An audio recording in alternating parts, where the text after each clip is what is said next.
Здравствуйте, уважаемые дамы и господа.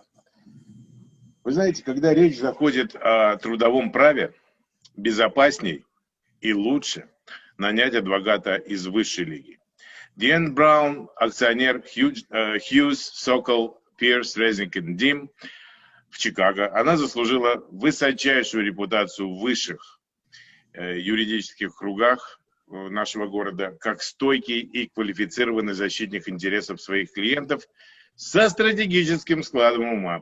Это опытнейший юрист, практикующий уже 30 лет. Она имеет обширный опыт представления руководителей и сотрудников во всех областях трудового права, включая переговоры о расторжении контрактов, вопросы дискриминации по приеме на работу, споры, связанные с любым видом конкуренции и коммерческой тайной, вопросы вознаграждения руководителей, заключения трудовых договоров.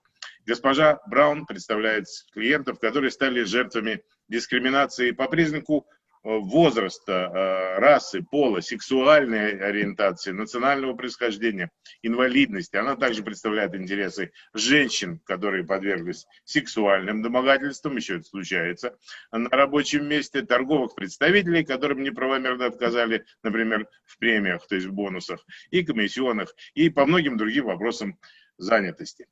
Дамы и господа, Deane Браун. Hi, Alex. Thank you for having me. It's good to see you. So I have been practicing law for 30 years, and what I do is I help people who have been fired from their jobs. And how do I do that? Well, one of the things that happens a lot of times when you're terminated from your employment is you get a severance agreement, and they offer you certain money in exchange for a release of claims. A lot of times that money is not enough. And so what I do is I try to get people more money and other types of benefits by raising certain claims that the employee may have. Those claims can include a claim for age discrimination. If you're over 40 years old, you're in a protected age class. A lot of us don't think we're that old, but we are. So protected if you're over 40.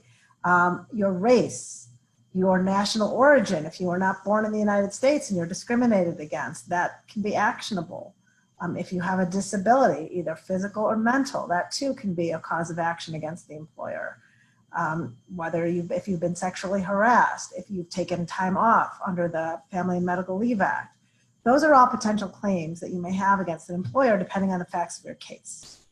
And what I try to do is bring those claims to the attention of the employer and say, no, we will have a cause of action against you unless you give my client more. And more can be a lot of different things. It can be more severance. That's the most important thing because you don't know when you're going to find your next job. So it's important to get as much money as you can from your former employer.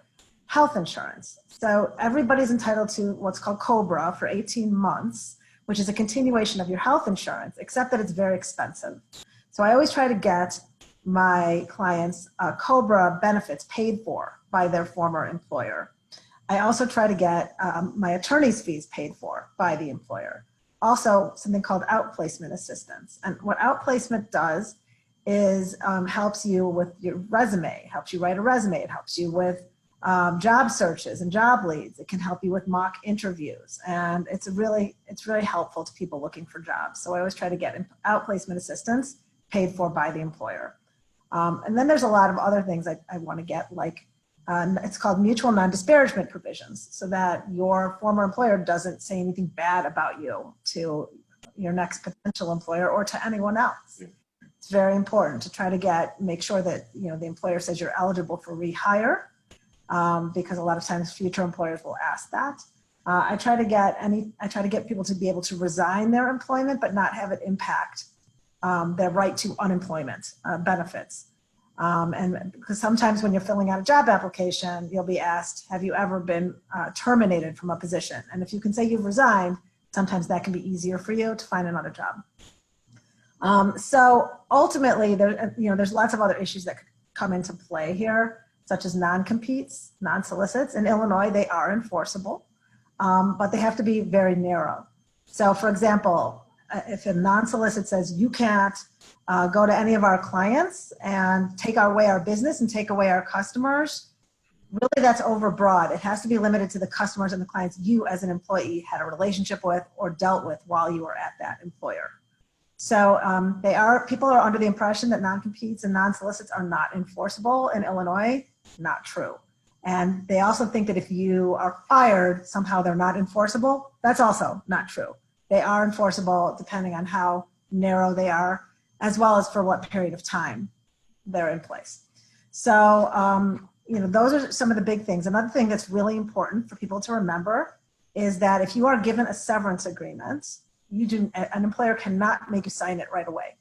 You have to be given 21 days to consider that agreement, not only by the Federal Older Worker Benefits Protection Act, but also by the most recently passed Illinois Workplace Transparency Act that came into effect in January of this year. So the idea is that you can't be forced to sign away your rights, and that you have 21 days. You don't have to take 21 days, but that you have 21 So it could be 3 weeks or less, yeah? Depends. And then you have another 7 days once you've signed it to revoke your signature before it can become effective on day 8.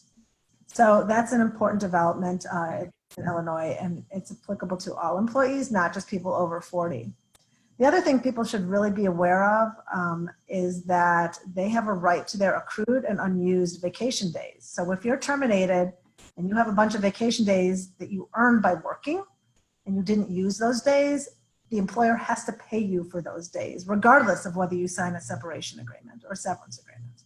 So that's, I think, a lot of people feel like they can't get their vacation days paid. You can in Illinois.